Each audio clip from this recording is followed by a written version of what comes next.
You ever have one of those mornings where the air in the shop just smells like potential? Like you haven't managed to screw anything up yet, the floor is actually swept. And for about 5 minutes, you feel like the smartest guy with a toolbox? I give it 10 minutes before you drop a finished cabinet door or realize you measured from the one on the tape instead of the end. Enjoy the high while it lasts, Tiger. Ouch! Accuracy hurts, Alex. But you're not wrong. I once spent 3 hours precision milling a piece of black walnut, only to realize I'd been reading my architectural scale upside down. I ended up with a very expensive, very beautiful toothpick. Well, before you turn today's lumber into dental hygiene products, we've got a lot to cover. It's August 22nd, 2026, and the TigerDen Daily is looking at some serious power, some career shifts, and how to actually make your shop pay for itself. Yeah, let's talk about the heavy hitters first. Milwaukee just dropped their 2026 pipeline lineup, and they brought out a 3/4 inch high torque impact wrench that basically wants to rip your arm off, in a good way. I saw the specs on that. Isn't there a point where cordless just becomes a liability? Like, are we reaching the limit of what a battery can actually do without exploding? Don't tell the pneumatic guys, but the gap is closing fast.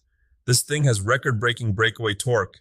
It's for the folks working on structural steel or heavy equipment, the kind of bolts that have been rusted shut since the Nixon administration. You used to need a hose the size of a fire engine to move those. Now, you just click in a battery and let the tool do the screaming. Speaking of things that make life easier, I'm looking at this DeWalt 20V palm nailer. Is it just me? Or does that seem like a luxury item? Can't you just, use a hammer? Spoken like someone who has never tried to swing a hammer inside a floor joist space 4 inches wide. I once spent an afternoon trying to toenail a brace in a crawl space using a stubby hammer and a lot of colorful language. I hit my thumb so many times, it looked like a ripe plum. A cordless palm nailer is basically a massage therapist for your ego when you're working in a phone booth.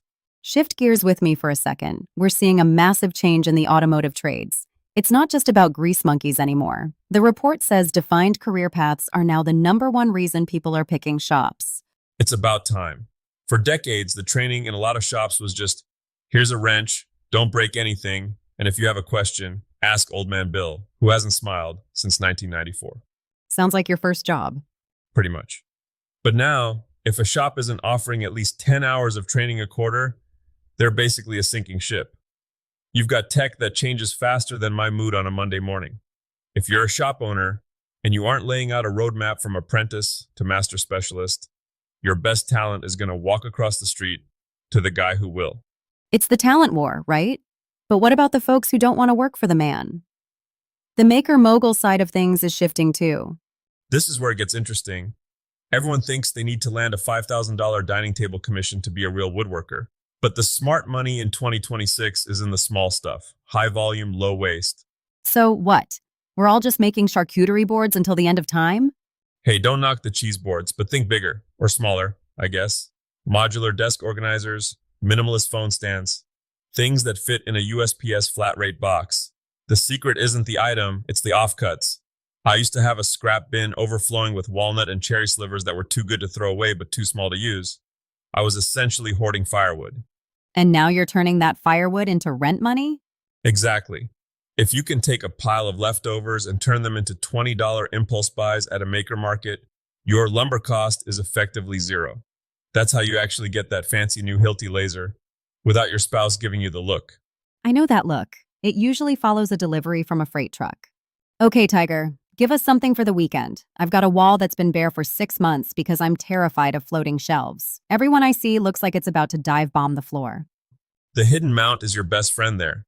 People try to use those cheap little bracket inserts from the big box stores, and then they wonder why their books are sliding off. You want a solid wood cleat bolted directly into the studs, and then you build the shelf as a hollow box that sleeves over it. It's structural, it's clean, and it makes you look like a wizard of gravity. What about the drum modding mentioned in the blog? That feels niche. It's precision work. Shortening a floor tom for a punchier sound is like surgery. You mess up the bearing edge by a hair, and that drum will never stay in tune again. It's the kind of project that reminds you to measure 5 times and cut once, and maybe hold your breath while the blade is spinning. Well, whether you're performing surgery on a drum or just trying not to lose a thumb in a crawl space, we've got you covered. Bottom line for today, don't get stuck in the way things used to be.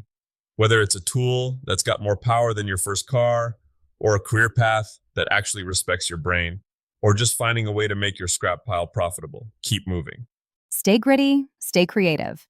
And for heaven's sake, check your architectural scale before you cut the walnut.